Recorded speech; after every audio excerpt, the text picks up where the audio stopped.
Jaraguá é um município situado no estado de Goiás e muito conhecido por suas histórias e culturas.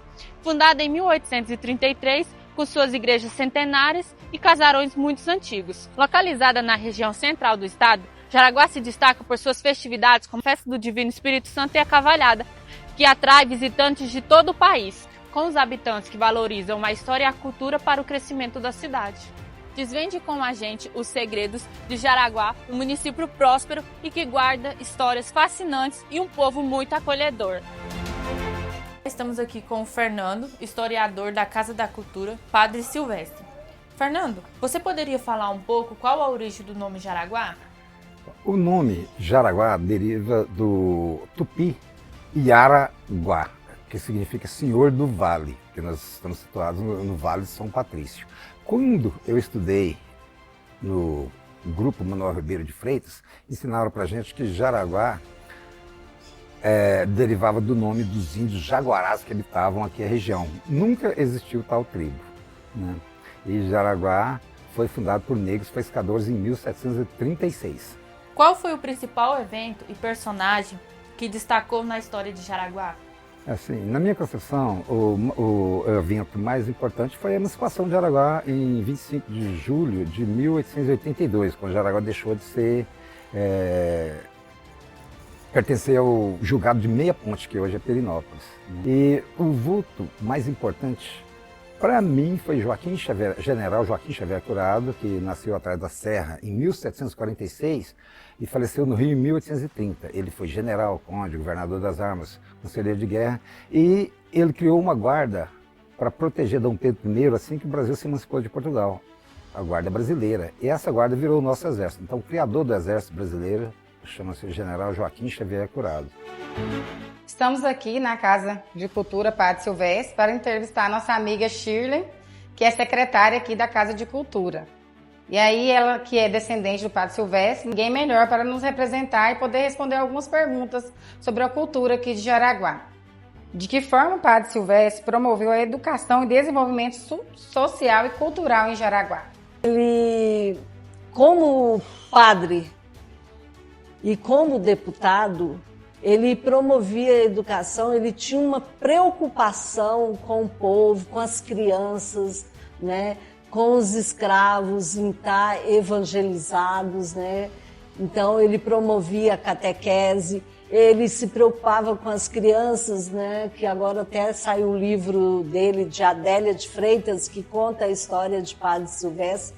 É um romance, né, fictício, porém que a Adélia, para escrever sobre a vida dele, ela teve que estudar sobre ele, né?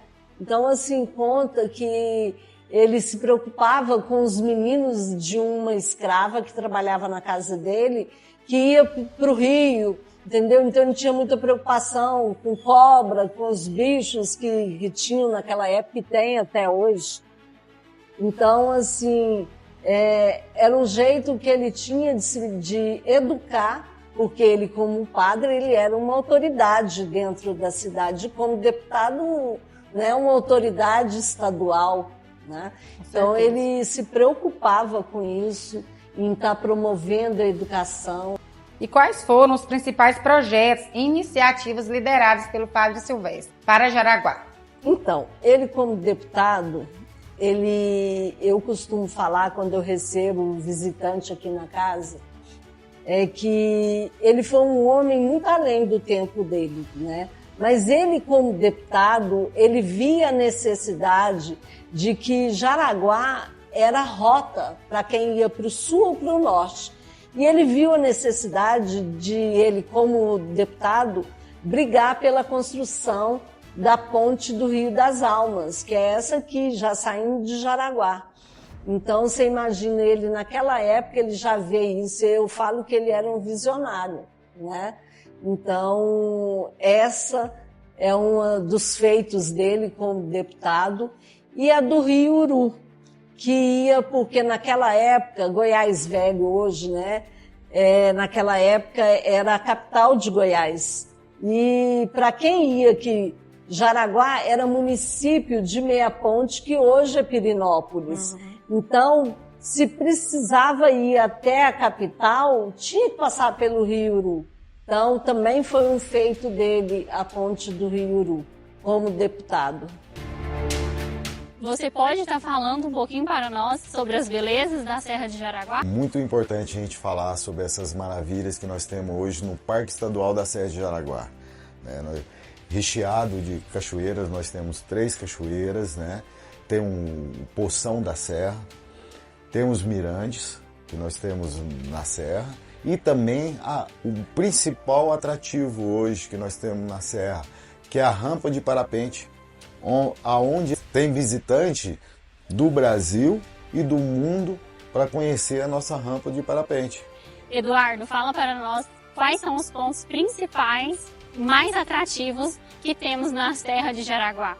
Amanda, hoje a gente tem trilhas, são trilhas que tem caminhantes que vêm do Brasil todo para conhecer, que é a trilha do Jacos, que é a trilha mais nova que a gente tem no parque, que a gente passa por Pinguela, com visão até de nossas cidades vizinhas. Essa trilha do Jacos, que é a trilha mais nova e é a mais buscada hoje no parque, que ela liga a rampa do parapente à sede do parque, que vai ser inaugurada agora do dia 22 de junho, que é um ponto com uma atração tamanha no parque. Nós temos piscina com água natural e 2 cachoeiras em volta do parque, da sede do parque.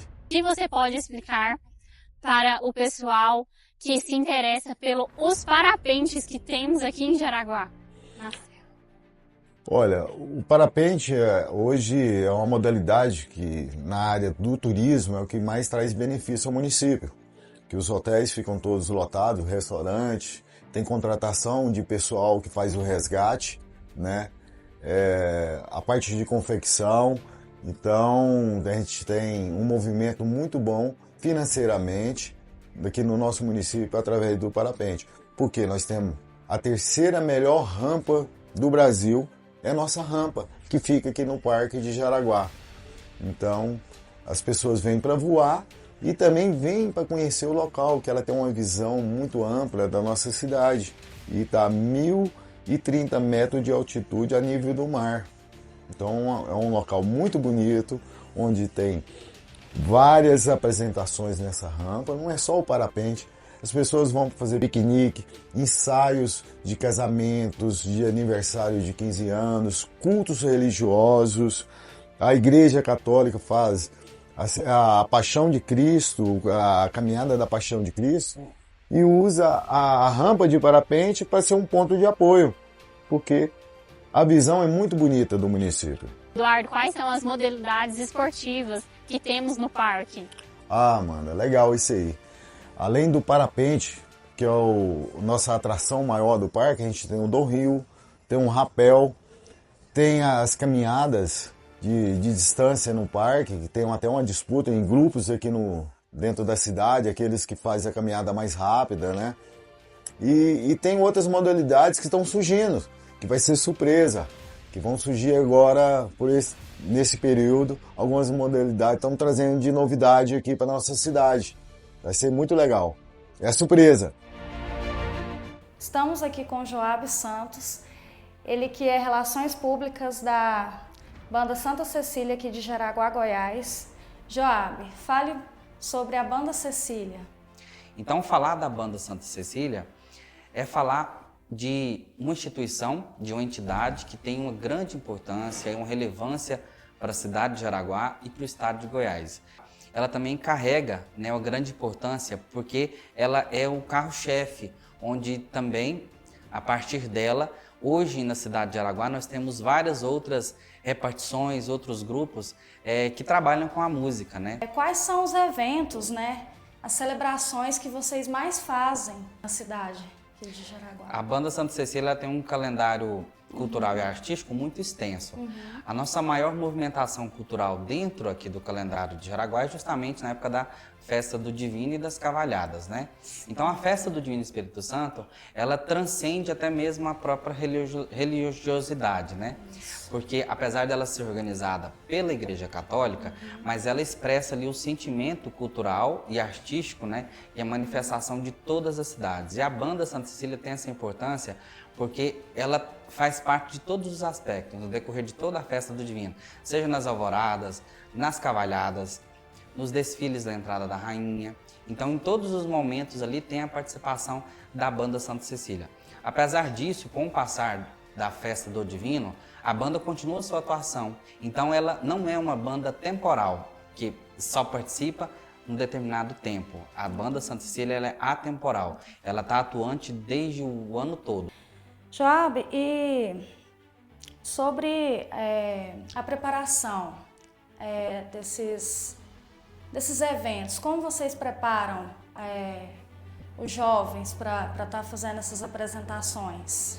Então, a partir do momento em que o aluno ele conclui uma série de estudos na escola de música e ele é preparado e é inserido na Banda Santa Cecília, principalmente na época das festas das cavalhadas, a Banda Santa Cecília tem uma atuação intensa. Então, muitos acham que é só naquele período em que a gente atua, só que antes disso, a gente tem uma preparação toda. Todo início do ano, em janeiro, a gente começa uma preparação de 4 ou 5 meses, dependendo da data em que cai no calendário cultural a Festa do Divino. A gente começa a preparar os ensaios durante 4 ou 5 meses e fica naquela intensidade toda. E, Joab, quais são os planos futuros para a banda, os projetos novos? Então, a Banda Santa Cecília está com um processo para ela se tornar patrimônio imaterial do estado de Goiás. Esse processo ele corre desde o final de 2019, ele está em atividade e a Secretaria de Estado da Cultura, né, de Goiás repassou esse processo para a Universidade Federal de Goiás. Então, essa equipe do Departamento de Pesquisa segue com esse trabalho, fazendo essa pesquisa. E, atualmente, o foco maior está sendo no processo de tombamento das cavalhadas do estado de Goiás, que possivelmente daqui a alguns meses nós teremos boas notícias nesse sentido, né? Recentemente, nós conseguimos o título junto ao Ministério da Cultura também, onde a Banda Santa Cecília, a Corporação Musical Santa Cecília, tem um certificado agora como ponto de cultura federal, né, através do Ministério da Cultura, o que vai possibilitar muito a gente concorrer a editais específicos para a gente continuar fazendo as nossas manutenções, estruturações, aquisição de instrumentos novos, para a gente não parar nossas atividades artísticas. Não podemos esquecer, né, também da linda festa que tem aqui em Jaraguá, que é as Cavalhadas, né, que tem mais de 200 anos, né, que ela já está no estado de Goiás e que é um patrimônio cultural imaterial do estado de Goiás. Então, eu vou fazer uma pergunta para a Shirley a respeito das cavalhadas, que não pode ficar de fora, né, que é uma cultura muito grande aqui de Jaraguá. Quando e como teve início as cavalhadas em Jaraguá? Então, a primeira festa do Divino, né, que teve imperador, veio em 1920. Tá? E aí eu gosto de ressaltar que as cavalhadas, assim, pelo que eu já vi, eu não sei se nesse ano de 1920 já tinha as cavalhadas, mas a festa do Divino foi em 1920, em Jaraguá. Mas assim, eu gosto de ressaltar que as cavalhadas, ela tem um intuito de evangelizar, diferente de outras cidades, que aqui em Jaraguá, toda a comunidade, né, religiosa, católica, né, as escolas participam, os cavalheiros, eles participam da cavalhada, da novena, eles entram todos os dias na igreja, participando, inclusive aqui tem foto, ó, dos cavalheiros participando da novena, tá? Então, todos eles vestidos, né, de cavaleiro. Então, existe o que é aquele teatro das cavalhadas. Nada mais, nada menos do que as cruzadas. Lá, antigamente, né, teve a guerra entre mouros e cristãos, onde quando os cristãos venceram os mouros foram batizados, né, pela Igreja Católica. Então, isso que é as cavalhadas, ela simboliza essa guerra, essa conversão, das cruzadas, que era a conversão dos mouros para né? cristãos, né? Então, assim, é uma festa muito bonita aqui em Jaraguá, onde toda a comunidade, né, religiosa, católica participa, as escolas. Então, ela tem esse intuito de evangelizar, que é diferente de outras cidades. Qual é a história do nome Rua das Flores em Jaraguá, Goiás? A Rua das Flores em Jaraguá, Goiás, ganhou seu nome devido à tradição dos moradores e comerciantes em decorar suas fachadas e jardins com variedades de flores coloridas. Essa prática não só embeleza a rua, como também cria um ambiente acolhedor para os visitantes e residentes da Rua das Flores. A Rua das Flores também é muito conhecida pelas lendas Teresa Bicuda, o Cavaleiro da Rua das Flores e a Procissão dos Mortos.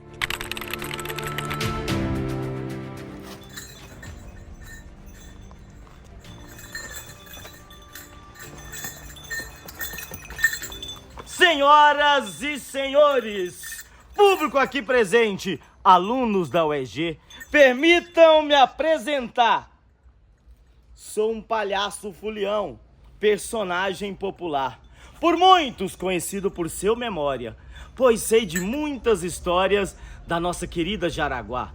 Histórias que o povo conta, histórias que o povo já contou e umas que nem contaram também. Ouço o vento, pesco palavras, faço barulho, instigo a imaginação. Afinal, conto histórias. Ah, nossa querida Jaraguá. Seu surgimento, primeira metade do século XVIII, o século do ouro. A busca por tal metal precioso fez surgir-se aos pés da formosa serra um arraial, uma vila, consequentemente Jaraguá. Nome que deriva da língua tupi-guarani, Iaraguá. Significado, Senhor do Vale. Jaraguá, muito conhecida até mundo afora como capital da confecção. Jaraguá também bem conhecida por suas belezas naturais. Nossa serra, com sua rampa de parapente, que está entre as 3 melhores do mundo para a prática do voo livre. Serra muito rica em fauna e flora. Vale a pena ressaltar que a Serra de Jaraguá hoje é trecho do Caminho de Cora.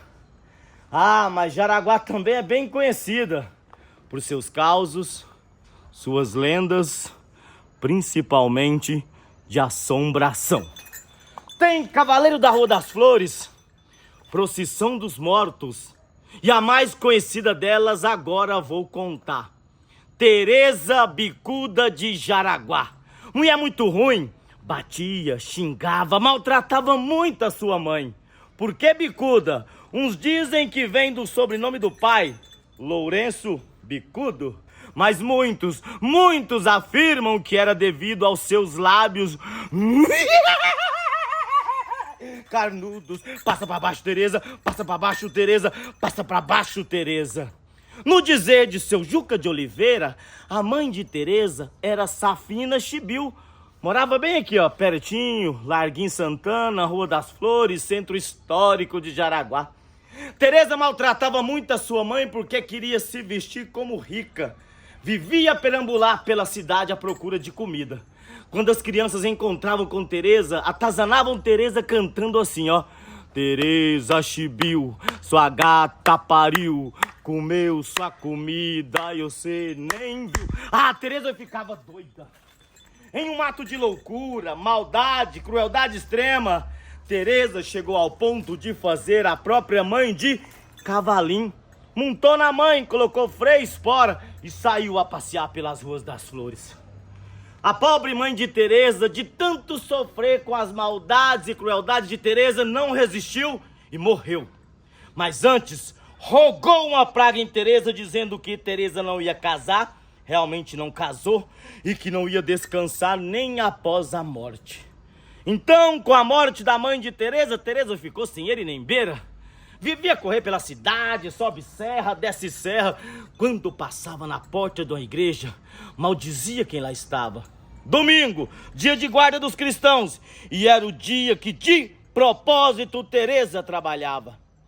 Mas sem o olhar de piedade por Teresa, a vida de Teresa não durou muito tempo não. Teresa morreu. Mas lembra que a mãe dela disse que ela não ia descansar nem após a morte? Ninguém queria enterrar Teresa, mas era obrigação. Pegaram então o corpo de Teresa e enterraram atrás da Igreja do Rosário. Igreja construída pelos e para os escravos, em honra a Nossa Senhora do Rosário e São Benedito.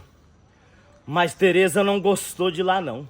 Por 3 vezes enterrou e 3 vezes aterrou. Tornou cuspir Teresa de volta para trás. Enterrava, desenterrava, enterrava, desenterrava. Por várias noites seguidas escutavam-se os gritos de Teresa. Me tira daqui. Desce pra cá. Passa pra baixo, Teresa. Passa pra baixo, Teresa. Passa pra baixo, Teresa. Homens corajosos, não aguentando tal tormento, pegaram o corpo de Teresa e levaram lá pro Alto da Serra. Chegando lá, jogou debaixo de um pé de caju, pensando que assim estava livre da tal assombração. Ah, mas não estavam não. Muitos curiosos afirmaram ter visto na Rua das Flores, em noite de lua cheia, uma mulher vestida de branco. Por onde ela passava, a grama queimava, e o pelo dos animais que dela se aproximava. Um cheiro de enxofre no ar pairava. Ninguém, nem a cara na janela colocavam. Muitos curiosos, alunos da UEG que vão lá na serra visitar o tal pé de caju, ao se aproximar são atacados por maribondo, que vigia a assombração. Eu mesmo quase não vou lá não. Quando que tem que ir, chega a dar um frio no espinhaço, porque eu escuto os gritos de Teresa naqueles penhascos. Me tira daqui! Desce pra cá. Ó, se você tiver coragem de ir lá, a data boa é sexta-feira da Paixão. 5 horas da manhã, o padre Edmilson sobe a serra rezando e o povo atrás com a vela na mão. Se você tiver coragem de ir, logo tem procissão. Porque eu não vou não. Teresa Bicuda de Jaraguá, versão Seu Memória ou Palhaço Fulião.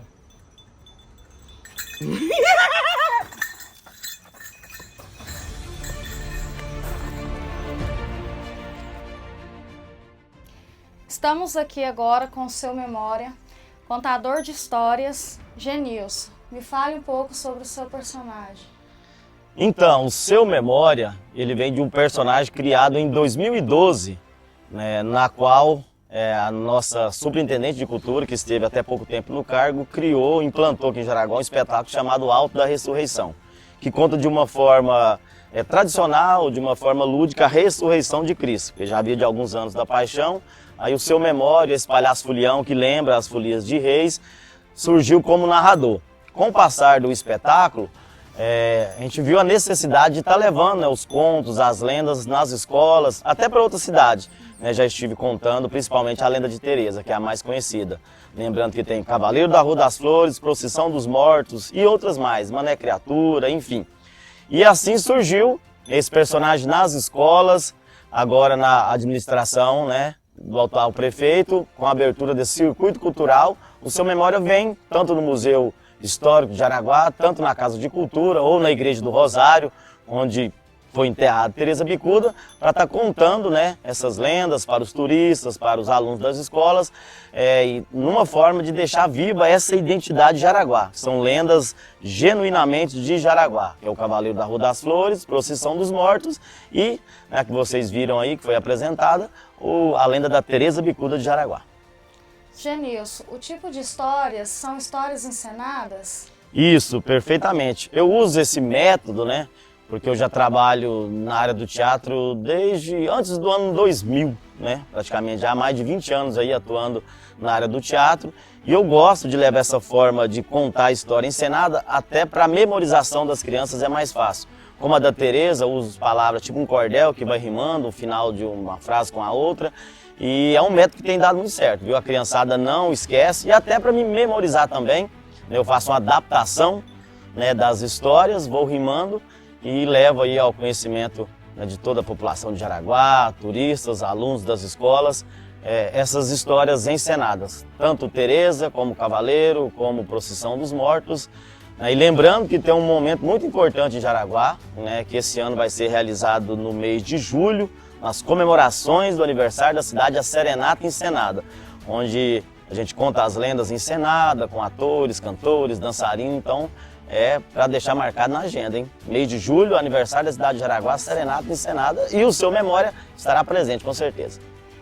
Genilson, e a sua história? Como tudo isso começou? Eu comecei com teatro na igreja, né? Teatro cristão, de evangelização. Aí depois criei um pequeno grupo de teatro, chamava Catulé de Teresa, né? Em homenagem, em lembrança a Teresa Bicuda. Rodamos aí por nosso estadão do Goiás com uma peça que chamava Formiga da Roça. Aí esse grupo foi findando, pessoal, os meninos casaram, mudaram para outra cidade. E eu fiquei. Aí surgiu, eu falei, tem que continuar. Aí fui para essa área, né, da atuação, não só também no espetáculo Paixão de Cristo, mas como Seu Memória, contando aí a história, as lendas e também a história da nossa cidade, né, da nossa querida Jaraguá. Isso. Estamos aqui hoje com o Leirso da Silva Cordeiro, secretário da Educação, Esporte e Cultura, e para finalizarmos o nosso trabalho, vamos fazer as últimas perguntas para ele. Quer falar alguma coisa, Leirson? No primeiro, que eu estou muito honrado, né, com vocês terem me convidado, né, assim, acadêmicos de história. Jaraguá é uma cidade histórica, né? Sim. Nós temos aí quase 300 anos, então isso é muito importante para a gente, né, assim, o pessoal resgatar, né, vendo vocês envolvendo a comunidade nos trabalhos de vocês. Sim, então tá bom. Então vamos lá para as perguntas. Aborda os esforços de preservação cultural em Jaraguá, incluindo a importância de manter viva a tradição da cavalhada e o papel da comunidade na transmissão desses rituais para as futuras gerações. Assim, a gente manter viva a cultura de uma cidade não é um serviço tão fácil, né? Porque assim, você tem aquele grupo que começou lá atrás, que envelheceu, que aposentou, e aí você tem que sempre levantar as próximas gerações. As cavalhadas de Jaraguá, né, já alguns anos atrás, né, já tem uns 15 anos, foi resgatado a cavalhadinha. Ela já aconteceu lá na década de 70, que era muito simples, as crianças colocavam o cabo de vassoura, uma capinha simples e corriam na porta da igreja do Rosário. Depois, né, resgatando agora mais recente, as crianças já vieram já com aquela roupa, né, semelhante aos cavaleiros mesmo. Então, assim, isso tem resgatado, isso tem deixado, assim, provocado na comunidade de manter essa tradição. E a cavalhada, eu sempre falo, que é a maior festa do povo jaraguense. Sim. Né? Então, assim, aquela festa que todos vão para a avenida, né? Uma festa gratuita, onde tem a participação das comunidades escolares, universidades, né? das paróquias. Então, assim, é manter vivo, né? Então, assim, a gente abordar em manter essas tradições, igual hoje, graças a Deus, conseguimos a reforma da Igreja do Rosário, é onde se encerra as festas cavalhadas, né? Já está bem adiantado. Então, assim, o principal para manter viva uma tradição é envolver a comunidade e principalmente crianças, porque são essas crianças que futuramente vão ocupar o lugar dos que estão hoje. Isso. Então vamos para a próxima. Que mensagem você gostaria de deixar para os jovens de Jaraguá e região sobre o futuro da nossa cidade? Olha, eu sempre falo o seguinte, né? Sou jaraguense, nasci aqui com muito orgulho, nasci no Hospital Maternidade, que também era um hospital que tinha, e tenho muito orgulho de viver em Jaraguá, já há 40 anos, nascido aqui. Eu falo que para a gente poder pegar a nossa cidade, colocar no coração, a gente tem que conhecer a história dela. Então, assim, conhecer a história de Jaraguá é preservar a nossa cidade. Então, a mensagem que eu deixo para as crianças, jovens, para todos em geral, é conheça Jaraguá.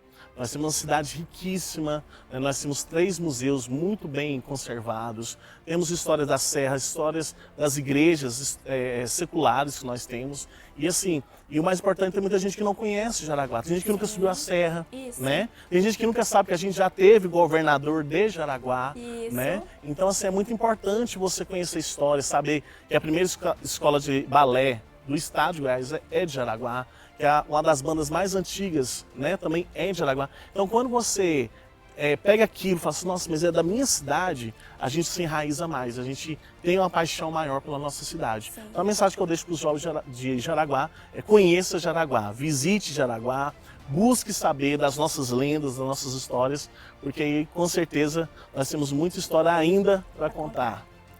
Então foi isso. Agradecer o Leirson por participar. Quando a gente foi falar com ele, ele recebeu a gente na hora e aceitou. Então, obrigada, Leirson. Eu que agradeço vocês, obrigado, né? Parabenizar vocês mais uma vez da Universidade Estadual, né? Que Deus abençoe vocês.